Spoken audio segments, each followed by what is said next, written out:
Hey guys, and welcome back to another video, and today is going to be something a little different. I'm going to be changing the oil on both mine and Garrett's bikes, but that's not the premise of today's video. It's just going to be a little visual while I talk.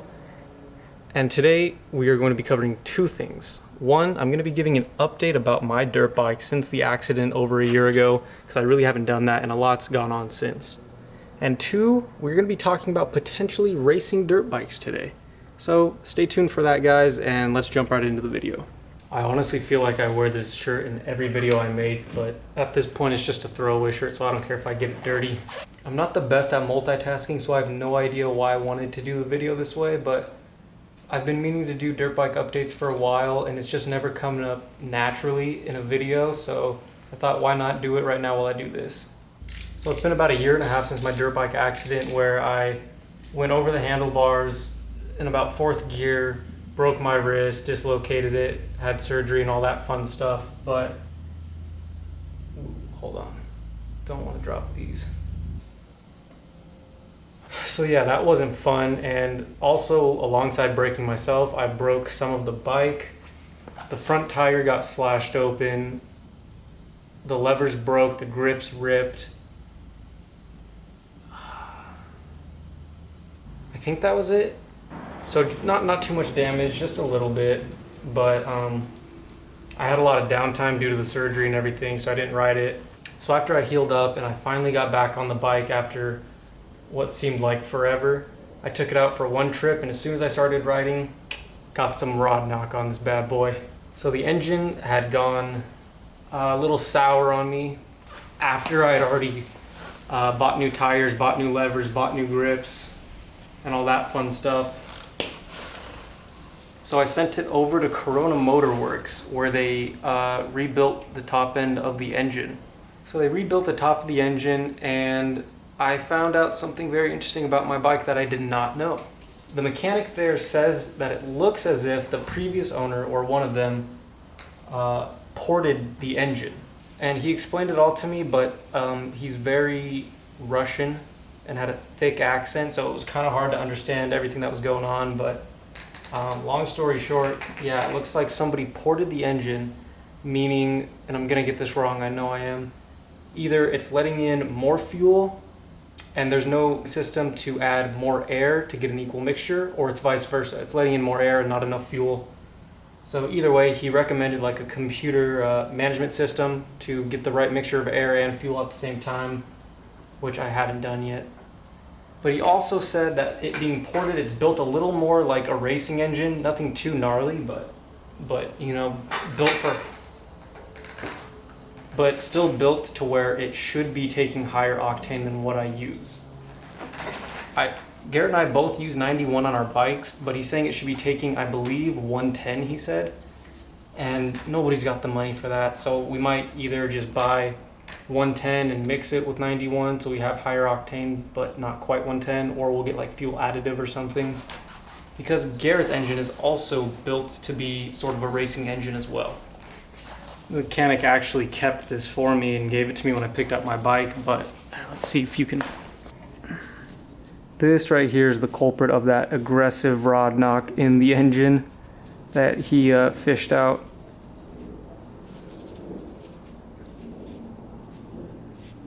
So anyways, I got the top end rebuilt, that's good to go. And right before, I believe, last New Year's, so New Year's of 2019 to 2020. And that trip I had to break it in, basically. Break in the new build, which I didn't have a problem with, you know, because it was my first time back since the accident, like a real riding trip. So I was fine just taking it easy and breaking it in. So now with the top end rebuilt, brand new tires, new chain, new sprockets, new brakes, new levers, and new fork seals with new fluid in them. Basically everything on this bike was brand new and redone, which was my original goal, to just get it back to stock, new parts and everything. Oh baby, that's gross. So yeah, that was my goal, to get everything, you know, back stock, clean and simple, get everything new. So the last thing to do here was tune the suspension, basically. Because obviously this bike was previously owned and set up for somebody who has a proper weight to height ratio.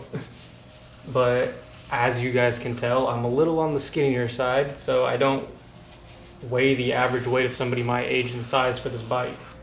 So I have to tune it to my weight.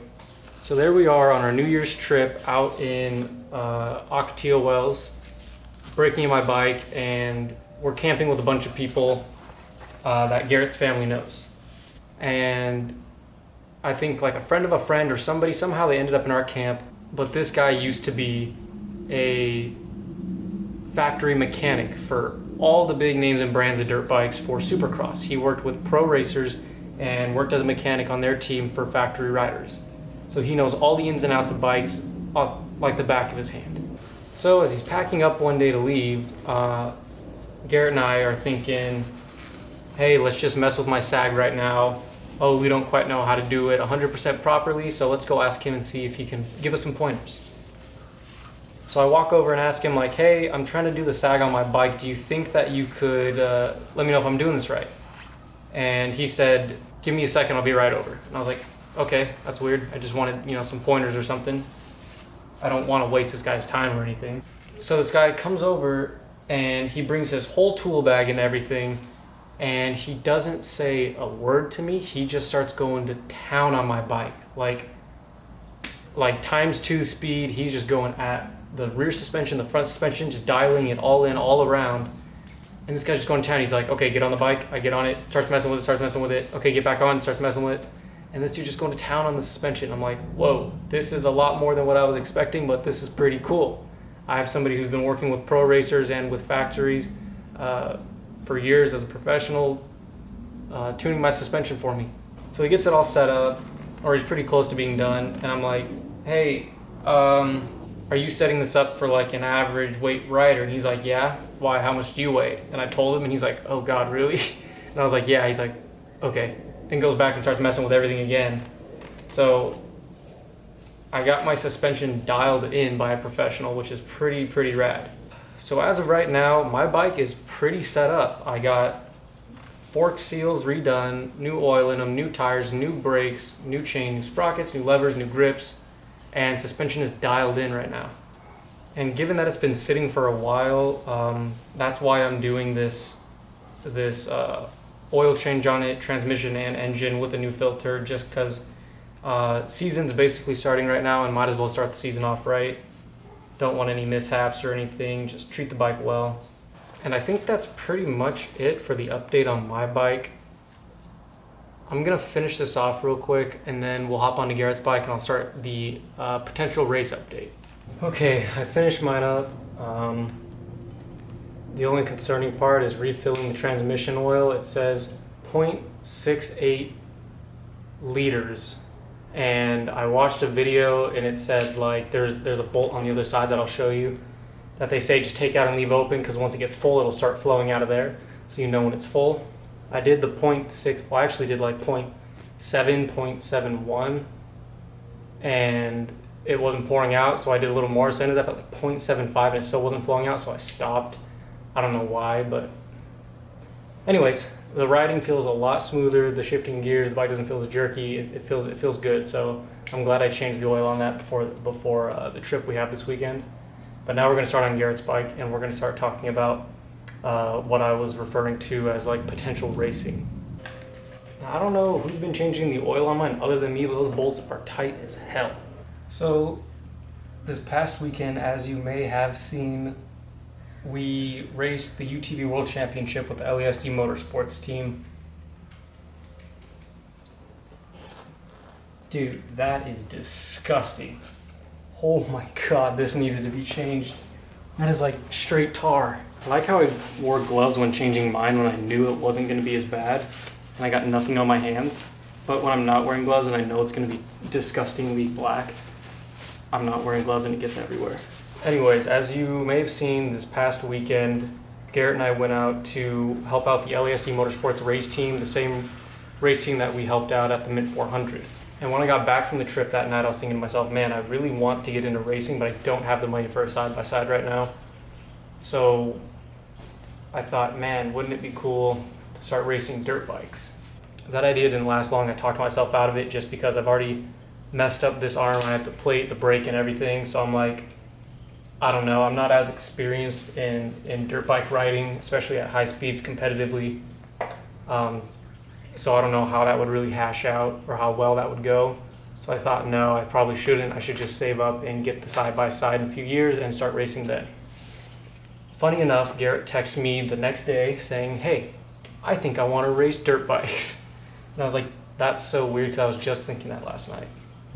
Now, Garrett doing desert racing is a little more believable and a little more practical because one, he's been riding a lot longer than I have, mostly desert, I think very little track, and two, he's done a desert race before.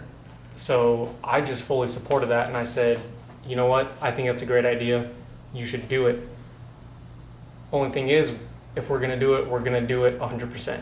You know, we're not gonna half-ass it, just get a few rides in and then think we could go out and race the Mint 400. I told him, if you're serious about this, I'll be serious about it. I will help you train. We will go out to the desert as much as we can and get a lot of riding in. And we're gonna start training, you know, in the desert and out of the desert. We're gonna have to start doing some workouts because, you know, dirt bike riding uses a lot of muscles all around the body. I said we're gonna start compiling a list for things we're gonna need for the bike, for you, for the pits, etc. And we're doing this 100%. We're not gonna half-ass it. And he was down, so as of right now, we are on track for getting Garrett to race desert in the 2021 season. And given that we work with the LASD Motorsports a lot, we're gonna try to do as many races as they're doing so we can kind of share a pit together. And the first race being the Mint 400 next year. So Garrett plans to do his debut race at the Mint 400, which is where LASD Motorsports is probably going to start their 2021 season as well. So we have until, I think it's in March. We have until about March to train, and that's plenty of time. We just got to actually get out there and start doing it. So right now we have the running list of things he needs as he needs hand guards. He's going to need spare tires / wheels. He's going to need a spare chain. Probably spare sprockets. Other than that, I kind of forgot what the list includes, but we got it written down somewhere. But it's just the basic things that could break while racing that we're going to try to get extras of. So yeah, we're going to try to start conditioning him this weekend. It's going to be our first trip out. We're going to head out to Barstow and just slowly start getting him back in the rhythm of long distance riding and duration, because I think the Mint 400 is probably 100 miles or somewhere close to that for the dirt bike race. And I mean, that's going to take a toll on a body if you're not prepared for it. So on top of the list of things that he's going to need extra for his bike to do this race, as far as pits go, I don't think that's going to be too much of a problem if we're partnering with the LASD Motorsports like we usually do. They should have everything in the pits that we need, like communication-wise, fuel mats, cones, all the safety stuff that they make you have. And we're just going to need his spare parts. And as far as training goes, I think we're going to start off with Barstow this weekend and just try to get back in the groove of it, because it's been a while since either of us have ridden a long distance or anything like that. And hopefully throughout the season we can get out to more spots like Ocotillo, the Johnson Valley, just stuff like that. Try to get variety in there because you never know what the course is going to throw at you. It's a little mix of everything. Now, he was toying around with the idea of buying a new bike, buying a 450 for this race, but I had to talk him out of it just because this is like, aside from the other races he's done, it's like his first actual prepping for and taking serious type race. And you know, he might get to the end of it and think like, wow, I really hated that and I don't want to do it. And now he's going brand new, anywhere from like $6,000 if it's like a used new, or like $8,000 to $10,000 if it's like brand new bike. And now you're just kind of locked into that purchase and you found out you don't like racing desert.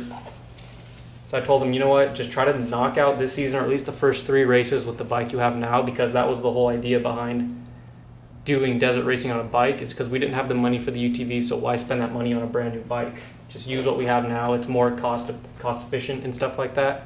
So I kind of talked him into just doing it with this bike. And we'll see how it holds up. He hasn't done what I did on my bike, like a once over new, all the small pieces like chain, sprockets, brakes, fork seals and all that. So throughout the season, we might find things that we have to fix along the way to prep for the season. As a matter of fact, even in delivering this bike to my house, his right fork seal is already leaking a little bit, but not a lot. I think it was just from compressing and transporting.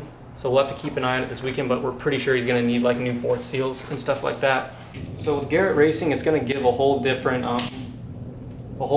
type of perspective on off-road racing. We've been doing the UTV for a few races now and kind of got an idea of what that's like. Now we're gonna see what dirt bike racing is like and kind of see the differences, see what we like better.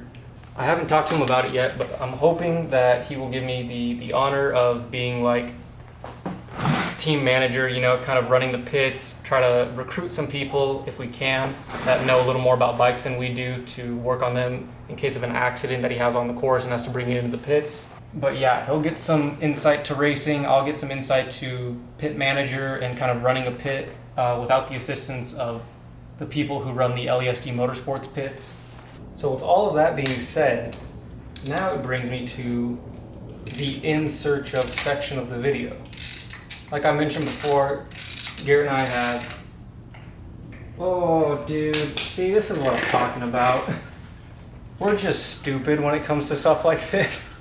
I don't know about Garrett, but me personally, I have a limited knowledge of the mechanics of dirt bikes. Like I know the basics and everything, but when it comes to like mechanical type problems, I'm probably not the best person to ask.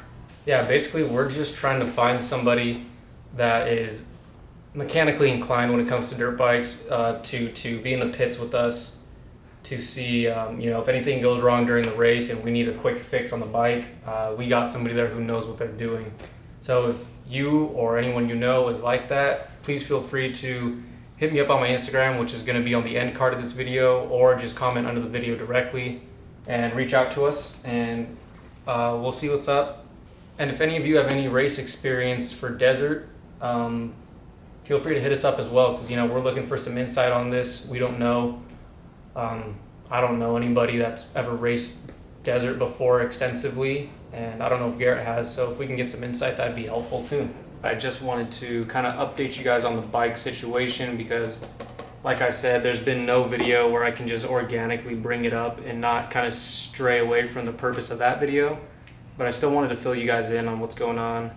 So again, if you guys are mechanically inclined yourself with bikes, or if you know anybody that would be interested in something like this and lives in the SoCal area, feel free to hit us up. Because, I mean, I haven't talked to Garrett about it yet, but I'm sure we're looking for somebody that can help us out. So that should wrap it up for this video. I'm gonna go test ride his bike real quick, get the fluids pumping through. Thank you guys so much for watching. And if you haven't checked out the video that I uploaded today, go check it out. And you guys can check out kind of a little behind the scenes look of what we do at Off-Road Racing. Don't forget to like, comment, and subscribe on this video or any other video. It helps me out a lot. And please go check out some other videos, because I think I got some diverse content out there of off-roading for anything that suits your guys' enjoyments. So go check it out.